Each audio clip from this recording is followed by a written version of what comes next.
दोस्तों आज की इस वीडियो में हम लोग त्रिभुज का क्षेत्रफल निकालना सीखेंगे।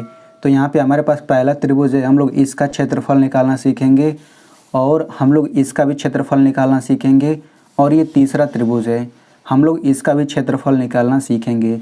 तो यहाँ पे आप लोग देख सकते हैं कि ये जो छायांकित भाग है ऐसे रेखा खींचा गया है।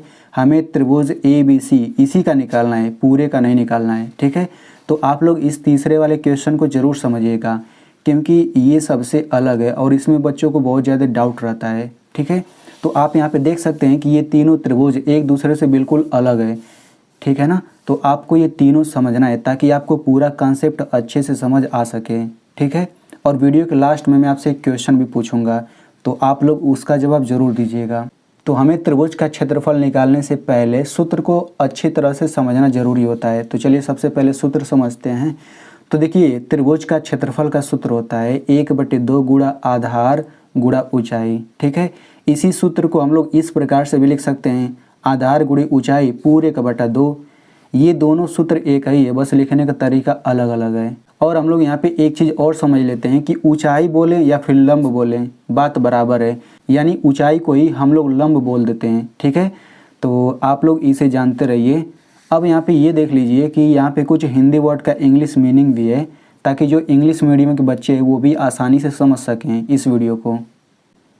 एक चीज़ और समझ लीजिए कि ये जो त्रिभुज के क्षेत्रफल का सूत्र है, इस सूत्र का यूज करके आप किसी भी त्रिभुज का क्षेत्रफल निकाल सकते हैं, चाहे वो समबाहु त्रिभुज हो, चाहे विषमबाहु त्रिभुज हो, चाहे समकोण त्रिभुज हो, यानी कि किसी भी प्रकार का त्रिभुज क्यों ना हो, आप लोग उसका क्षेत्रफल इस सूत्र का यूज करके आप लोग निकाल सकते हैं। यानी ये केवल एक ही सूत्र है, लेकिन इसका प्रयोग करके हम लोग हर एक प्रकार का त्रिभुज का क्षेत्रफल निकाल सकते हैं। बस आधार की लंबाई दिया रहना चाहिए और ऊंचाई दिया रहना चाहिए, ठीक है। तो चलिए अब हम लोग सवाल लगाते हैं।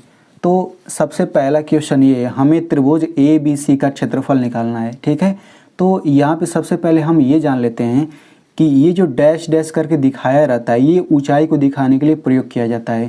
ये जो डैश डैश दिया गया ये त्रिभुज का भुजा नहीं है, ये ऊंचाई दिखाने के लिए यूज किया जाता है, ठीक है।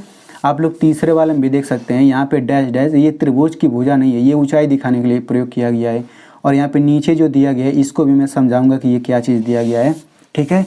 तो हमें त्रिभुज ABC का क्षेत्रफल निकालना है, तो हमें आधार पता होना चाहिए क्या होता है, ऊंचाई पता होना चाहिए, तभी तो हम लोग इसमें रख करके लगाएंगे, ठीक है। तो देखिए हमें इसका क्षेत्रफल निकालना है, तो इसे समझने के लिए मैं आपको बता देता हूँ। आप लोग इस त्रिभुज को काट लीजिए। तो देखिए मैंने इसी त्रिभुज को यहाँ पे काट लिया है, आप देख सकते हैं। तो इस त्रिभुज को काटने के बाद अगर मैं इसको ज़मीन पे ऐसे रख दूँ, ऐसे ज़मीन पे अगर मैं ऐसे रख दूँ, तो जो भुजा त्रिभुज में 3 भुजा होता है, देखिए एक भुजा ये है, दूसरी भुजा ये है, तीसरी भुजा ये है। भुजा मतलब रेखा, ठीक है। तो अगर मैं काट करके इसको ज़मीन पे ऐसे रखूं तो जो भुजा ज़मीन को टच करता है वही आधार कहलाता है। तो ऐसे जब रखेंगे तो ये भुजा टच कर रहा है तो यही आधार कहलाएगा। यानी कि आधार की लंबाई क्या हो जाएगा, 6 सेंटीमीटर, क्योंकि आधार की लंबाई 6 सेंटीमीटर है। ऊंचाई किसे कहते हैं, तो देखिए जब ज़मीन पे ऐसे रखेंगे तो ये ऊपर वाला हिस्सा ये है नुकीला भाग, यानी त्रिभुज का ऊपर वाला हिस्सा ये है। तो ज़मीन से ये कितना ऊपर ऊँचा है आपको ये देखना है, ठीक है ना। ज़मीन से ये वाला जितना ऊंचा रहेगा वही त्रिभुज की ऊंचाई कहलाती है, ठीक है। तो जैसे मान लीजिए अगर मैं इसको सीधा ऐसे खड़ा करूं तो यहाँ से एकदम सीधे ज़मीन पर एक रेखा खींचेंगे और उस रेखा की लंबाई को नाप लेंगे, वही त्रिभुज की ऊंचाई कहलाएगी। अब ऊंचाई हमेशा एकदम सीधा सीधा ही नापते हैं, ये नहीं कि तिरछा नापते हैं। तो अगर मैं इसको सीधा खींचूंगा ज़मीन पे तो कन्फर्म है कि यहाँ पे 90 अंश का कोण बनेगा यहाँ पे, ठीक है। तो 90 अंश के कोण को दिखाने के लिए हम लोग इसका यूज करते हैं। देखिए यहाँ पे 90 अंश का कोण बना है और इस दूसरे वाले में देखिए यहाँ पर 90 अंश का कोण बना है, ठीक है। तो इस तरह जब भी रहे तो आप समझिएगा 90 अंश का कोण बना है। तो आधार क्या हो गया, तो इस त्रिभुज में आधार क्या हो गया, आधार हो गया 6 सेंटीमीटर, क्योंकि पूरा यहाँ से लेकर यहाँ तक लंबाई 6 सेंटीमीटर है। ऊंचाई क्या होगा, क्योंकि जब काट करके ज़मीन पर रखेंगे तो 8 ही सेंटीमीटर ऊंचाई होगा ना। देखिए ये ऊंचाई ये दिया गया 8 सेंटीमीटर। तो इसको हल करते हैं, तो आधार क्या रखेंगे, आधार 6 सेंटीमीटर, ये हो जाएगा 6, फिर गुणा ऊंचाई क्या रखेंगे 8, तो ये हो जाएगा 8 पूरे का बट्टा 2। अब इसको क्या करेंगे, 2 से किसी को भी काट लीजिए, तो 2 से काटते हैं 8 को, 2 चौक 8। अब 6 और 4 का गुणा करेंगे क्या हो जाएगा 24। तो केवल यही आंसर नहीं हुआ, क्योंकि ये सेंटीमीटर है ना, तो हम यहाँ पे सेंटीमीटर लिखेंगे और यहाँ पे 2 घात लगाएंगे, तो ये हो जाएगा आंसर। ठीक है, यहाँ पे 2 घात लगाना जरूरी है। आप क्षेत्रफल निकालेंगे तो हमेशा 2 घात जरूर लगाएंगे, नहीं तो गलत हो जाएगा। क्योंकि ये सेंटीमीटर है तो हमने सेंटीमीटर लिखा और 2 घात लगा दिया। ठीक है, अब हम इस त्रिभुज का क्षेत्रफल निकालते हैं। अगर हम लोग इस त्रिभुज को भी काट लें, जैसे देखिए हमने इसको भी काटा है इस तरह से, और इसको अगर हम ऐसे ज़मीन पर रखें तो ये भुजा जो है ज़मीन को टच करता है, यानी कि आधार हो गया 4। अगर हम इसकी ऊंचाई नापेंगे तो यहाँ से एकदम ज़मीन पर सीधा रेखा खींचेंगे, तो ज़मीन पे खींचेंगे तो यहाँ पे 90 अंश का जरूर बनेगा। यानी कि आधार क्या हो गया 4 हो गया, ऊंचाई क्या हो गया 3 और पूरे का बटा 2। तो 2 से 3 तो कटेगा नहीं, तो हम 4 को काटते हैं तो ये हो जाएगा 2 दूना 4। फिर 2 से 3 में गुणा करेंगे 2 3 6। ठीक है, चूँकि ये मीटर है, एम का मतलब मीटर, तो यहाँ पे हम मीटर लिखेंगे और ये 2 घात लगा देंगे। 2 घात लगाना जरूरी है, नहीं तो गलत हो जाएगा। ठीक है ना। अब यहाँ पे हम इस तीसरे त्रिभुज का क्षेत्रफल निकालते हैं। तो देखिए आपको इस पूरे त्रिभुज का इस बड़े वाले का क्षेत्रफल नहीं निकालना है। यहाँ पे जो ऐसे रेखा रेखा किया गया है, यानी कि त्रिभुज ABC, केवल आपको इसी का क्षेत्रफल निकालना है। ठीक है, तो इस त्रिभुज को मैंने यहाँ पे काट लिया है, आप लोग देख सकते हैं।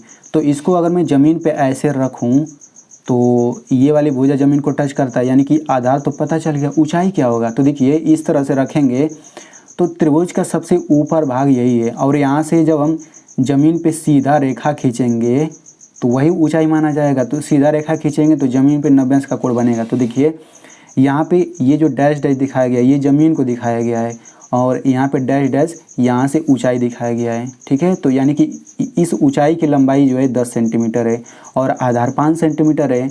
तो इस तरह का त्रिभुज का क्षेत्रफल निकालना रहेगा तो आधार ये होगा, ऊंचाई बाहर होगा। तो यहाँ पे क्या हो जाएगा, आधार की जगह क्या लिखेंगे 5, फिर गुणा ऊंचाई क्या लिखेंगे 10, और ये हो जाएगा पूरे का बट्टा 2। तो 2 से काटते हैं, 2 5 10 और 5 5 25। चूँकि ये सब सेंटीमीटर में है तो यहाँ पे सेंटीमीटर लिखिए, 2 घात लिखिए, तो ये हो जाएगा आंसर। तो आई होप आपको समझ आ गया होगा। अब हम लोग यहाँ पे एक त्रिभुज का क्षेत्रफल और निकालते हैं ताकि आपको और अच्छे से क्लियर हो सके। तो यहाँ पे देखिए आपको त्रिभुज PQR इस पूरे बड़े वाले का क्षेत्रफल निकालना है। ठीक है, तो देखिए इसका क्षेत्रफल कैसे निकालेंगे। यहाँ पे देखिए 5 सेंटीमीटर इसकी लंबाई है, PR की लंबाई है। तो अगर हम इस त्रिभुज को ऐसे काट लें और काटने के बाद अगर हम लोग इस वाले को ज़मीन पर रखें तो यही आधार हो जाएगा 5 सेंटीमीटर, और देखिए यहाँ पे 90 अंश का कोण बना है तो ऊंचाई हो जाएगा ये पूरा 7 सेंटीमीटर। तो क्या करेंगे, आधार की जगह 5 लिख देंगे, ऊंचाई की जगह 7 लिख देंगे, फिर पूरे का बटा 2। अब देखिए 2 से 5 नहीं कटेगा, 2 से 7 नहीं कटेगा। तो अगर दोनों नहीं कटता है तो आपको क्या कर लेना है, गुणा कर लेना है। तो ये हो जाएगा 5 से 35 पूरे का बटा 2। ठीक है, अब हम क्या करेंगे, 2 से 35 में भाग कर देंगे। तो भाग करेंगे तो ये हो जाएगा 17.5। ठीक है ना, ये भाग करना नहीं आता है तो आप लोग सीख लीजिएगा। अब क्या करेंगे, ये सेंटीमीटर है तो यहाँ पे सेंटीमीटर लिखिए, 2 घात लिखिए, तो ये हो जाएगा आंसर। तो अब मैं आपको यहाँ पे एक सवाल देता हूँ, तो आप लोग उसको हल करके कमेंट में ज़रूर बताइएगा। तो यहाँ पे आपको ये त्रिभुज दिया गया है, आपको इसका क्षेत्रफल बताना है। तो आप लोग इसको ज़रूर बताएंगे, तभी तो मुझे पता चलेगा कि आपको समझ आ गया है। और आपसे एक रिक्वेस्ट है, इतना सरल तरीके से मैंने आपको समझाया है तो आप लोग इस वीडियो को एक लाइक कर दीजिए और इस वीडियो को अपने दोस्तों में ज़रूर शेयर करिएगा, क्योंकि उन्हें भी अच्छे से समझ आ जाएगा।